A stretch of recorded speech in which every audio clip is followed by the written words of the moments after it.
बहुत पुरानी बात है। दो पड़ोसी राज्यों में युद्ध छिड़ गया। जापान की घटना है। जो छोटा राज्य था उसका हारना निश्चित था, क्योंकि उसके सैनिकों की संख्या बहुत कम थी। उसके एक सैनिक के बदले पड़ोसी राज्य के पास 10 सैनिक थे। उस राज्य के सेनापतियों ने युद्ध में जाने से मना कर दिया। उनका कहना था कि हार तो निश्चित ही है, फिर व्यर्थ ही अपने सैनिकों को कटवाने से क्या मतलब, ये तो सरासर मौत के मुंह में कूदना है। इतनी छोटी सेना के साथ इतनी बड़ी सेना से लड़ना तो मूर्खता ही होगी। इससे अच्छा तो हम बिना लड़े ही हार मान लें और पड़ोसी राज्य की सारी मांगें स्वीकार कर लें। राजा भी सेनापतियों पर ज़्यादा दबाव नहीं डाल सकता था, क्योंकि बात तो सच थी, लेकिन राजा बिना लड़े हार भी नहीं मानना चाहता था। जब सेनापतियों ने युद्ध में जाने से मना कर दिया तो राजा उसी राज्य के एक गांव में रहने वाले एक साधु के पास गया। साधु का उस राज्य में काफ़ी नाम था, सभी उसकी बहुत इज्जत करते थे। राजा ने अपनी चिंता साधु को बताई और उसे अपनी सेना का सेनापति बनकर युद्ध में जाने का आग्रह किया। साधु जाने के लिए तैयार हो गया, लेकिन सेना बहुत डरी हुई थी, क्योंकि जो इंसान उनका सेनापति बनकर जा रहा था उसे युद्ध का कोई अनुभव न था। उसे तो ठीक से तलवार पकड़नी भी ना आती थी, लेकिन साधु बड़े उत्साह में था। साथ ही राजा को भी साधु पर पूरा भरोसा था, इसलिए सेना को भी साधु के साथ जाना ही पड़ा। यहाँ सेनापति यह देखकर बड़े आश्चर्य में थे कि राजा कर क्या रहा है। आखिर राजा को इस साधु पर इतना भरोसा कैसे है कि यह इस युद्ध को जीत कर ही वापस आएगा। इस जिज्ञासा में सेनापति भी चुपचाप सेना के पीछे निकल पड़े। जहाँ दुश्मन सैनिकों का पड़ाव था वहाँ से कुछ दूर पहले रास्ते में एक छोटा सा मंदिर पड़ता था। साधु उस मंदिर के बाहर रुका और अपनी सेना से बोला कि जाने से पहले भगवान का आशीर्वाद ले लेते हैं और उनसे ये भी पूछ लेते हैं कि उनकी क्या मर्जी है, हम युद्ध जीतेंगे या हारेंगे।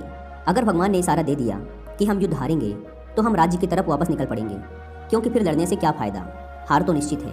लेकिन अगर भगवान की तरफ से जीतने का इशारा आता है तभी हम युद्ध के लिए आगे बढ़ेंगे। हालांकि सारे सैनिक बहुत डरे हुए थे। वे सभी बड़ी आशा के साथ मंदिर के बाहर इकट्ठा हो गए। उस साधु ने कुछ देर तक भगवान की पूजा की, फिर उसने अपनी जेब में से एक सिक्का निकालकर सैनिकों के सामने चिल्लाते हुए कहा, मैं इस सिक्के को ऊपर उछालूंगा। अगर यह उल्टा गिरा तो इसका मतलब हम युद्ध हारेंगे, फिर तो हम वापस लौट जाएंगे। लेकिन अगर यह सीधा गिरा तो इसका मतलब हमारी जीत निश्चित है और फिर हम बिना डरे युद्ध के लिए निकल पड़ेंगे। सारे सैनिक टकटकी लगाकर साधु की तरफ देख रहे थे। उसने सिक्का हवा में उछाला। सिक्का सूरज की रोशनी में चमकता हुआ जमीन पर गिरा। वह सीधा था। साधु ने खुशी से उछलते हुए चिल्लाकर कहा, सारी चिंताएं छोड़ दो, सारा डर खत्म कर दो, हमारी जीत निश्चित है। अब हमें कोई नहीं हरा सकता, क्योंकि अब तो भगवान भी हमारे साथ हैं। सारी सेना उत्साह से भर गई। अब सबके मन में जीत की उम्मीद पक्की हो चुकी थी। उत्साह से भरी यह सेना सीधे जाकर दुश्मन सेना से भिड़ गई। दोनों सेनाओं के बीच भयंकर युद्ध हुआ। जीत की पक्की उम्मीद से भरी साधु की सेना का एक एक सैनिक दुश्मन के 10-10 सैनिकों पर भारी पड़ रहा था। अंततः साधु की सेना ने यह युद्ध जीत लिया।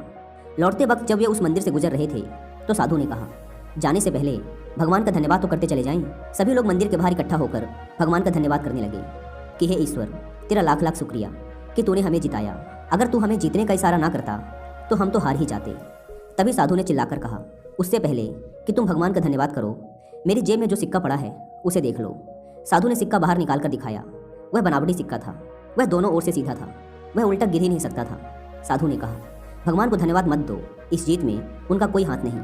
तुम जीतने की आशा से भरे हुए थे, इसलिए जीत गए। तुम हार भी सकते थे, क्योंकि तुम निराश थे और हारने की कामना से भरे हुए थे। जीवन में भी सारे कामों की सफलताएं इस बात पर निर्भर करती हैं कि हम उनकी जीत की आशा से भरे हुए हैं या हार के ख्याल से डरे हुए हैं। कई बार कम सामर्थ्य के साथ भी सकारात्मक सोच से भरे हुए लोग जीतने की उम्मीद के दम पर ऐसे ऐसे काम कर जाते हैं जिन्हें करने का सामर्थ्य रखने वाले निराशा से भरे लोग कभी नहीं कर पाते। इस कहानी से हमें सीखने को तो यही मिलता है कि सामर्थ्य का होना बड़ी बात नहीं है, आशा का होना बड़ी बात है। और इस बात का मन में दृढ़ विश्वास होना कि कोई एक काम है और वो जरूर होगा। अगर मैं अपनी कोई कसर न छोड़ूं उस काम को करने में, मैं अपना संपूर्ण समर्पण दे दूं उस काम को करने में, तो वो काम होकर ही रहेगा। सकारात्मक सोच में बड़ी ताकत है।